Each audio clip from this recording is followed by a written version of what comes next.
ICC desak ASEAN dan RI tangkap Putin. Presiden Jokowi ajukan perintah ICC dan Amerika.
Pengadilan Kriminal Internasional ICC telah mengeluarkan statement yang membuat kontroversi seluruh dunia, di mana ICC mengeluarkan perintah penangkapan Presiden Rusia Vladimir Putin pada pekan lalu.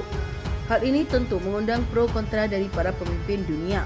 Bahkan di Amerika Serikat sendiri banyak yang tidak sependapat dengan ICC, di mana surat penangkapan ini hanya akan makin memperkeruh suasana dan bisa membuat eskalasi perang ini bisa semakin besar. Surat perintah penangkapan Presiden Rusia berdasarkan atas kejahatan perang di Ukraina.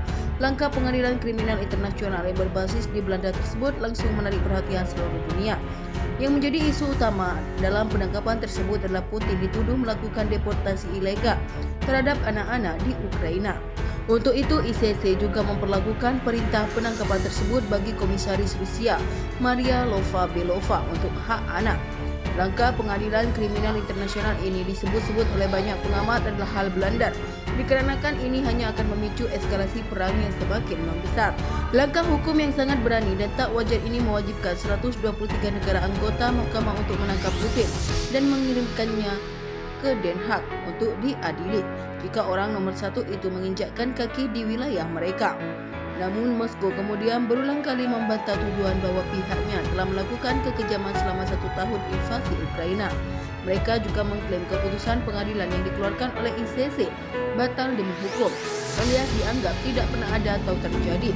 Juru bicara Kremlin Dmitry Peskov menyatakan bahwa perintah ICC itu keterlaluan dan tidak dapat diterima. Peskov pun enggan berkomentar ketika ditanya apakah Putin kini takut bepergian ke negara-negara anggota ICC. Sebagai informasi tambahan, ICC sebelumnya juga pernah memerintahkan penangkapan ex-presiden Sudan Omar al-Bashir serta ex-presiden Libya Muammar Gaddafi.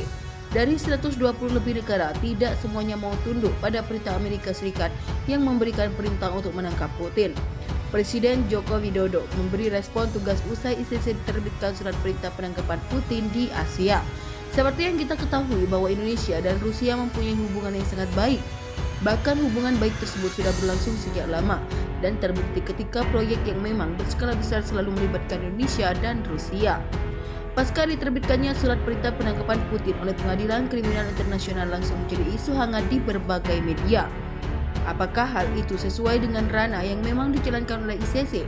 Pemerintah Rusia sendiri mengatakan bahwa pihaknya cukup terbiasa dengan provokasi semacam ini. Bahkan mantan Presiden Rusia Dmitry Medvedev mengatakan bahwa surat perintah dari ICC tersebut tak lebih dari kertas toilet. Ia juga mengatakan bahwa Rusia siap meluncur rudal nuklir hipersonik ke markas ICC yang berada di Belanda. Seperti yang kita ketahui, Rusia bukanlah negara penakut dan bukanlah negara pecundang, di mana mereka akan melawan tantangan perang dari negara manapun. Dalam catatan sejarah, dulu Rusia pernah melibas habis Nazi Jerman yang pada zamannya adalah salah satu negara superpower. Maka dari itu tidak heran jika banyak orang yang menilai bahwa surat perintah dari ICC tersebut dapat menimbulkan banyak bahaya pada publik dunia. Sementara itu, dari pihak ICC sendiri beranggapan bahwa Vladimir Putin telah melakukan beberapa pelanggaran yang sangat berat. Juru bicara Kementerian Luar Negeri Rusia mengatakan, hal tersebut sama sekali tidak ada artinya bagi Rusia. Rusia yang notabene memiliki hubungan baik dan dekat dengan Indonesia tampaknya tidak terlalu memusingkan hal tersebut. Justru Rusia berfokus untuk penguatan dalam negerinya sendiri dari berbagai sektor. Indonesia sebagai negara non-blok tentu tidak akan sepenuhnya menuruti kemauan dan agenda politik luar negeri Amerika Serikat. Pemerintah saat ini akan lebih mementingkan kesejahteraan masyarakat kita kepentingan ego politik.